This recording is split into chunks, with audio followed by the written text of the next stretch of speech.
The West has united in backing Israel since Saturday's armed attack by Hamas, and Western governments have avoided criticising the intensive Israeli bombing of Gaza. So how is Western policy towards Israel and Palestine over decades affecting the conflict today? This is Inside Story.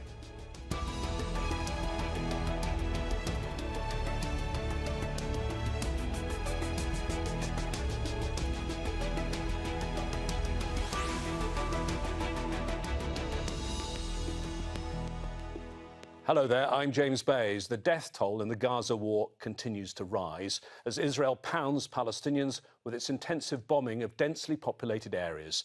Since Israel was founded in 1948, the United States has been its staunchest ally, sentiments expressed by the US president after Hamas gunmen killed hundreds of Israelis on Saturday. My commitment to Israel's security and the safety of the Jewish people is unshakable. The United States has Israel's back, and we're going to be working on this all through today and beyond. The UK is another of Israel's strongest political and military backers and has pledged to continue with its intelligence and security support. We already have a very long-standing relationship with Israel. We're one of their strongest allies. We've provided in the past the kinds of equipment that they've used to defend themselves over the past couple of days. And as I said to the Prime Minister, we will continue to provide, whether that's diplomatic, intelligence or security support as they need. Shortly after Saturday's attack, the EU Commission President Ursula von der Leyen was quick to support Israel. In a tweet, she said, "I spoke to my friend President Isaac Herzog and conveyed to him my full support to Israel in the face of today's terrorist attack by Hamas. I reiterate that Israel has the right to self-defense. The EU mourns the victims of these senseless attacks and stands by Israel today and in the next week." The US and the EU have also provided financial and humanitarian support to Palestinians, but that's coming under pressure and increased scrutiny since the events last weekend. The Biden administration has provided about $500 million in funding since most was frozen by the previous president, Donald Trump. Hours after the attack by Hamas, a European commissioner declared more than $700 million worth of EU aid to Palestinians would be cut, but the EU has since clarified that funding will continue for now.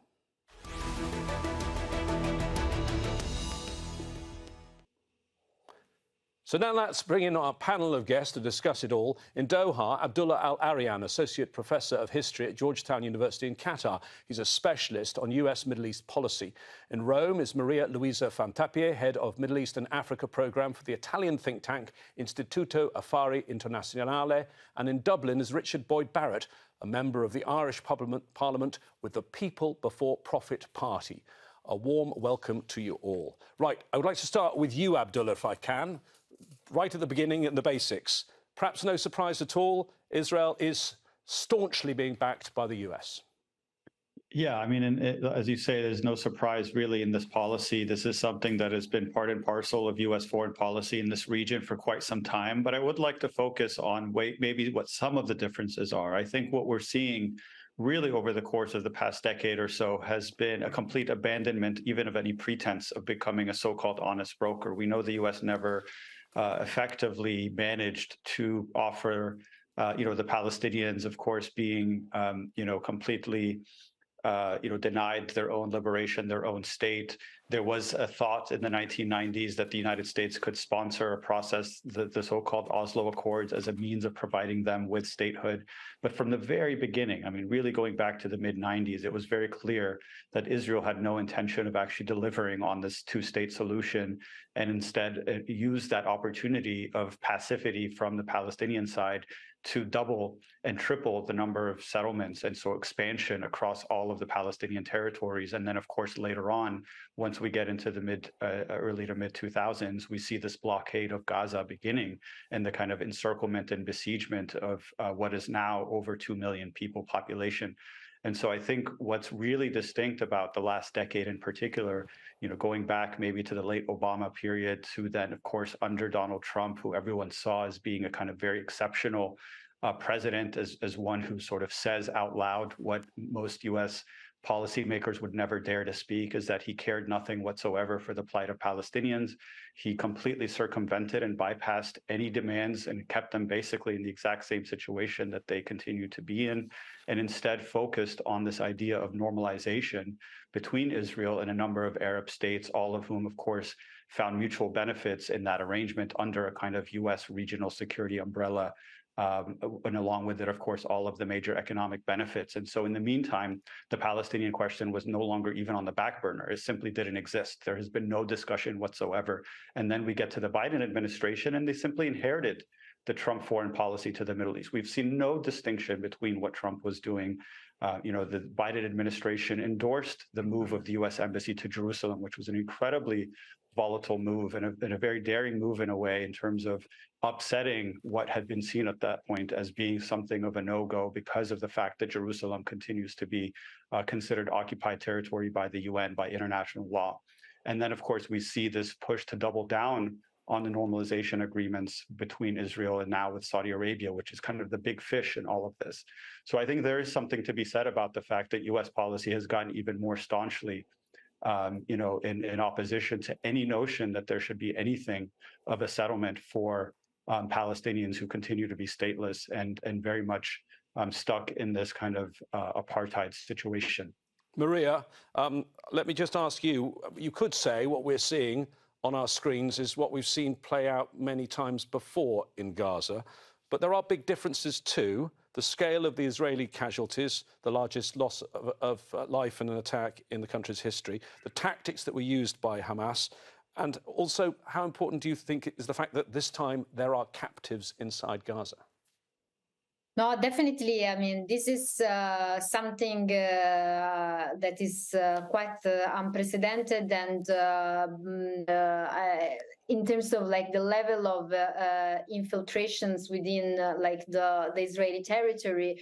And I think to a certain extent, it's something that came also as a shock to the Western and European public opinion. And this is why also there has been such a sort of schizophrenic responses also from the EU institution to a certain extent, because the level of the violence has been so shocking to the public that then this has created a very emotional response to a certain extent. And definitely the EU has been always supporting the idea of the two-state solution. But I think that the problem has been that the first responses were actually much more inclined towards showing solidarity towards Israel, which is normal. But however, I think there has been a mismanagement in the communication also, because this has created some confusion on where the EU stands vis-a-vis of this conflict. So a lot of emotions and a little attention, I think, for what has been the EU strategy towards this conflict for many years in terms of EU approach and EU responses in the early days of this conflict. Richard, you are also in an EU capital like Maria. I want to come back to the EU, if I may. Does that emotion that Maria talks about, does that explain the fact that early White House statements seem to lack any of the usual calls for proportionate response or exercise of restraint?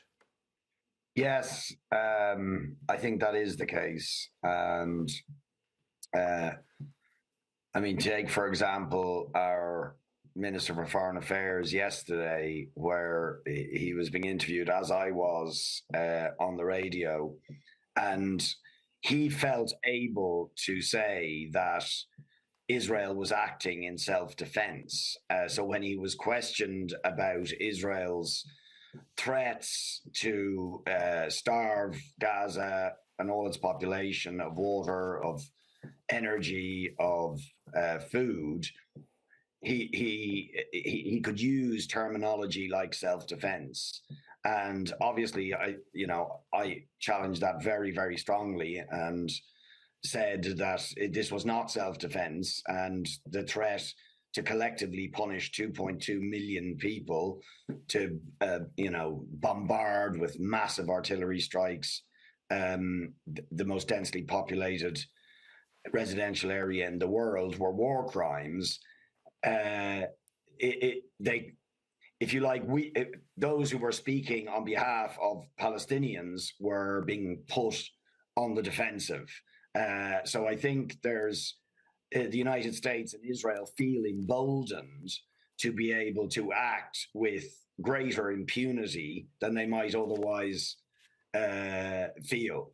And we're seeing that, with the extraordinary, explicit and brazen threats by Israel to commit, and indeed they've started to commit, war crimes in front of the eyes of the world, and say explicitly that what they're going to do, which is by any definition is a war crime, that they're just going to do it anyway, and the United States stands firmly behind them.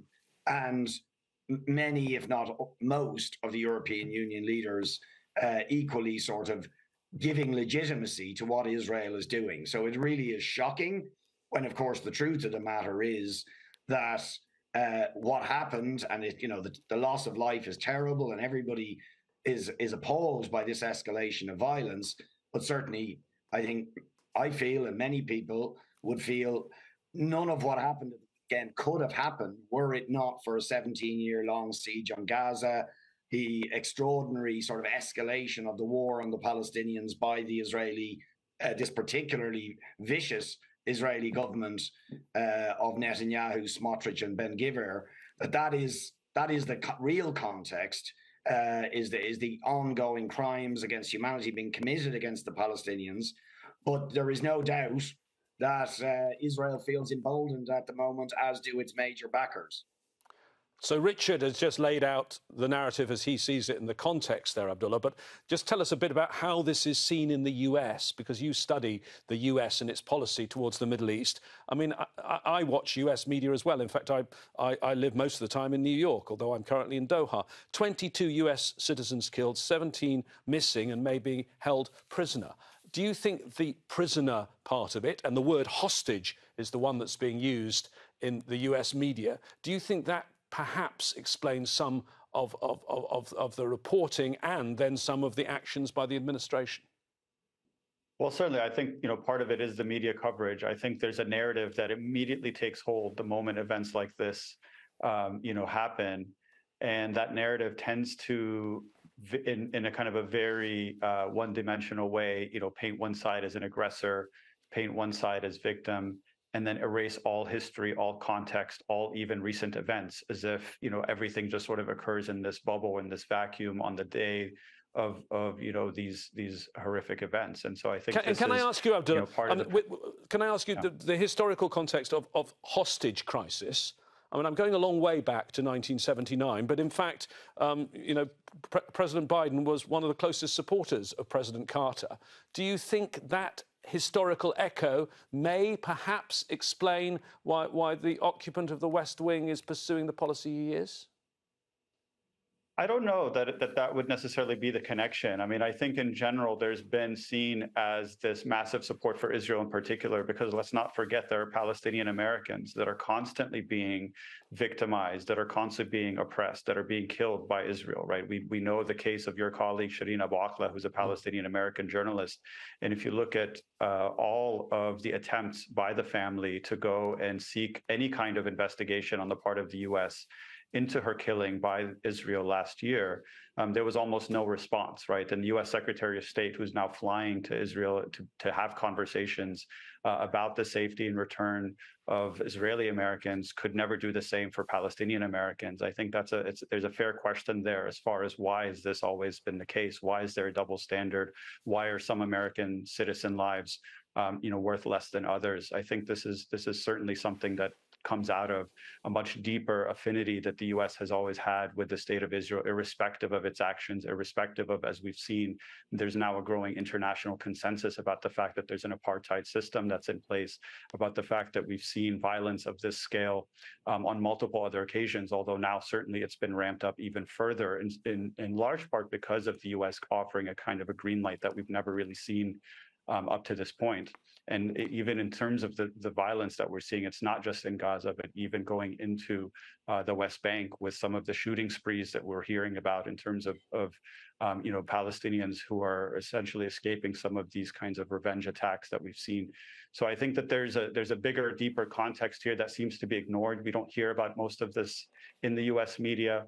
And public opinion and sympathies have certainly aligned in a very particular kind of way that is very much in keeping with the longer standing narrative, the dehumanization of Palestinians, the idea that you can have officials both in the US and in Israel make incredibly dehumanizing, racist, genocidal remarks, and it goes completely responded to, right? Or the media does not make any kind of an attempt to challenge any of those narratives. Well, let me bring that up with Richard. I mean, some of the things you probably heard from across the Atlantic, parallels with 9/11. Senator Lindsey Graham, we're in a religious war, and I unapologetically stand with Israel. At a news conference in recent hours, the US Secretary of State and the Israeli Prime Minister saying Hamas is the same as Daesh or ISIL, whatever you call it. What do you make of all of that sort of language? Yeah, well, I mean, I think Abdullah is absolutely right. I think public opinion over the last number of years has increasingly become aware of the apartheid nature of the Israeli regime, of its ongoing campaigns of ethnic cleansing, its dysfunctional and sort of abnormal character has been highlighted by the Amnesty International reports and Human Rights Watch reports and other reports about the apartheid nature of that state. So on the one hand, Israel has been delegitimized in the minds of millions of people, but now Israel and its backers feel they have an opportunity to push back against all of that. And again, as Abdullah said, it's like they start the clock of this story at what happened over the weekend, as if there is no other context. And they rely on, the lack of knowledge or information or awareness of the background and history to all of this, of significant sections of the public in the United States and in Europe to kind of, ignore all of that history. So it all just started at the weekend. Now, I think, we all know that's not true. In fact, I will give credit to the Irish president, Mary Robinson, the former Irish president. She was being interviewed on the radio just about an hour ago. I was listening to her, and she was making the point that during the summer, she warned that if the siege of Gaza wasn't lifted, if the impunity Israel was enjoying in terms of the ethnic cleansing, the illegal settlements, the ongoing brutal occupation, if these matters were not going to be addressed by the international community, that she feared, and this was during the summer, that we were facing into a terrifying escalation of violence, an uncontrollable, I think, escalation of violence. And she was absolutely right.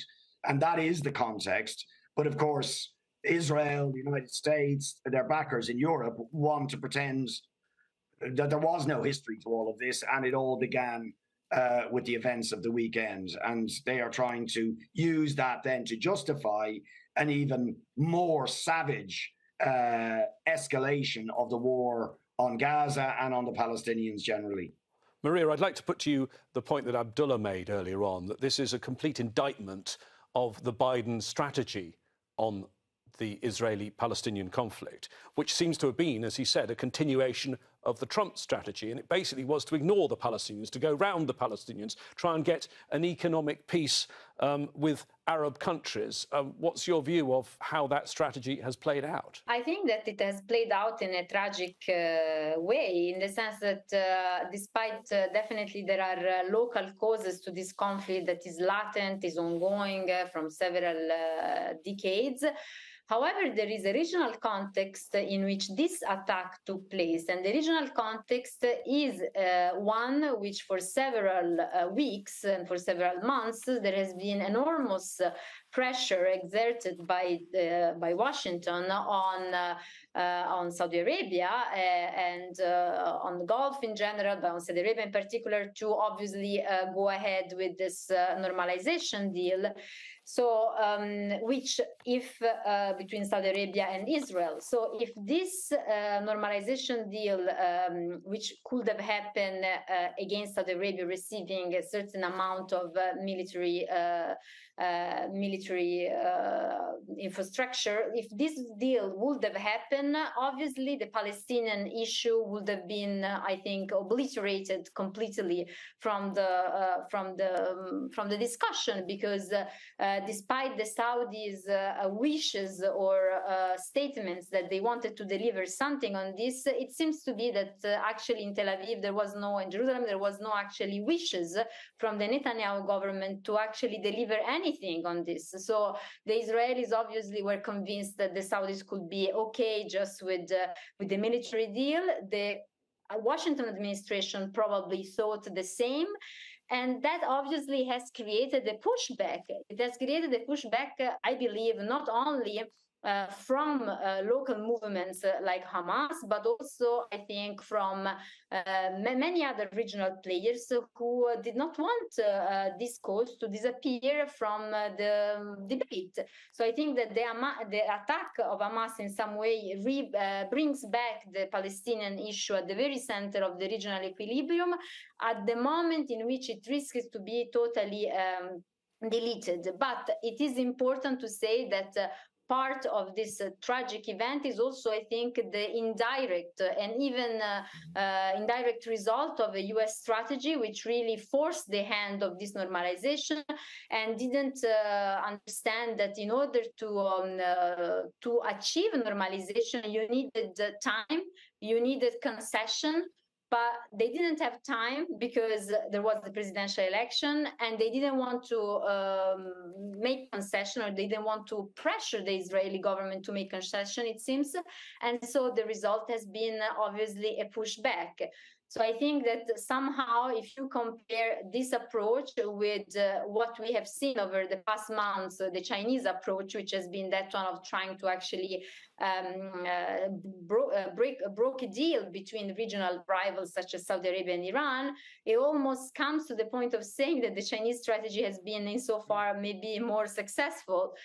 So I think that really there is a lot of rethinking of how Washington moves when it comes to normalization. I think that normalization could be possible, but not without some steps forwards on the Palestinian issue, which is substantial step forwards.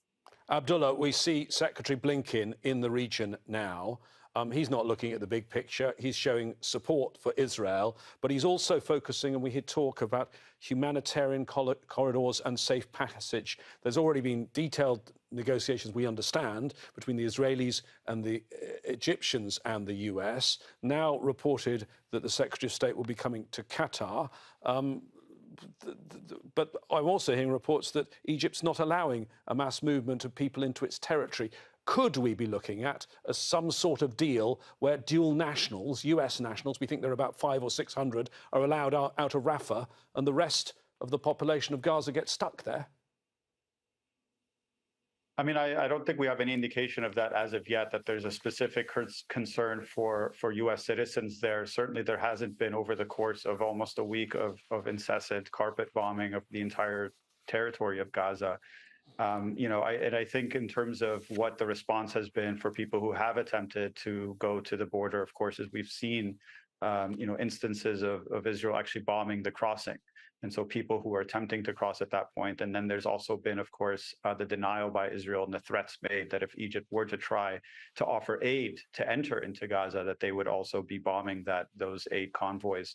So, there really is a question here about who even controls the territory, the border between Gaza or Palestine and Egypt. And I think that's, and there's another point that I think is worth considering, which is going back to kind of the previous conversation about the view of these normalization agreements from the Arab side as well, because I do think that we have transitioned from a period in which, many of the region's rulers would at least pay lip service to the notion of the Palestine issue to the point where it gets completely erased. And I think that's because the nature of how legitimization of these regimes happens has changed substantially in the aftermath of the Arab Spring uprisings. And so now we're looking at over a decade from that period in which many of these governments are ruling their own populations quite ruthlessly. So it's not surprising that they would not even entertain the notion of justice for Palestinians. And so I think this has actually in some ways eased the process by which these normalization deals can happen. Maria, back to you. We've seen the responses of the US and the EU, and on paper, they look very similar. But do you think within the EU camp there is perhaps some unease behind the scenes? Certainly before the latest events over the last 18 months. In my day job at the United Nations, I'm speaking to EU politicians, EU diplomats who are showing real disquiet about the Israeli most right-wing government and some of its activities. Oh, definitely, there are different. Different member states have also different policies, different approaches. There has been definitely a discomfort with the Netanyahu government and the retrenchment of democratic freedoms in Israel. But I think that overall there has been always, the discussion about supporting the Israeli concerns when it comes to security concerns of Israel. This is something that is always present. But I think that the other question to ask is more of what role for the EU also in this situation, because after this very confusing response where one commissioner came out saying we will have to cut the aid, the humanitarian aid to the Palestinian territories, then, there has been a going back to this position and say, no, we will not. And then, so there has been a very confusing response in the first days. I think that, however, now the EU is in the interest of the EU and in the interest also of the United States to really avoid the regionalization of this conflict, and therefore this is why such emotional response and polarizing tone on the conflict are not helping. I think that the EU should sort of rethink its approach, reinvest really into what has been like the two-state solution idea, but also, and most importantly, on the idea of how to start the leveraging on those regional players, especially in the Gulf, who actually do not want a regionalization of the conflict, engage with them and try to really sort of support a containment of this conflict, if we can say so, and not its spread out across the region. Let me put that to Richard, because you are just one individual EU politicians. What should individual politicians, what should members of the public do very quickly to end our conversation? Well, I mean, certainly what I'm doing and others of like mind are trying to say, in the face of people being horrified at what they're looking at, this terrible escalation of violence, that we have to get to the root cause. That if this is not going to get even worse and continue forever, that we need to get to the root cause. And in my view, and certainly what I have been arguing very strongly, and I think many others are, is that the root cause of this is the apartheid nature of the Israeli state, the colonialist nature of the Israeli state, that it is based on the ethnic cleansing of the Palestinians, on the denial of their most basic rights, the rights to return, the right to self-determination, that it is based entirely on the ruthless, brutal and murderous suppression of Palestinian rights, and that this, in the same way as apartheid South Africa was not acceptable, and a movement eventually of resistance inside South Africa as well as internationally finally led to the dismantling of that regime, that is the only way we are going to get peace and justice in Palestine. Thank you, Richard. Thank you to all our guests, to Maria Luisa Fantappie, Abdullah Al-Arian and Richard Boyd Barrett. A fascinating conversation. If you didn't catch it all, you can see it again on the website, aljazeera.com. On this show, we discuss one of the main stories of the day, so I'm sure the ongoing war will be the focus of our conversation for some time to come. Do you have a comment on an aspect of this story? Anything you want us to cover, get in touch. Find our Facebook page. That's facebook.com/AJ Inside Story, or on X, that's the one I still call Twitter. We're at AJ Inside Story. From me, James Bays, and the team, bye for now.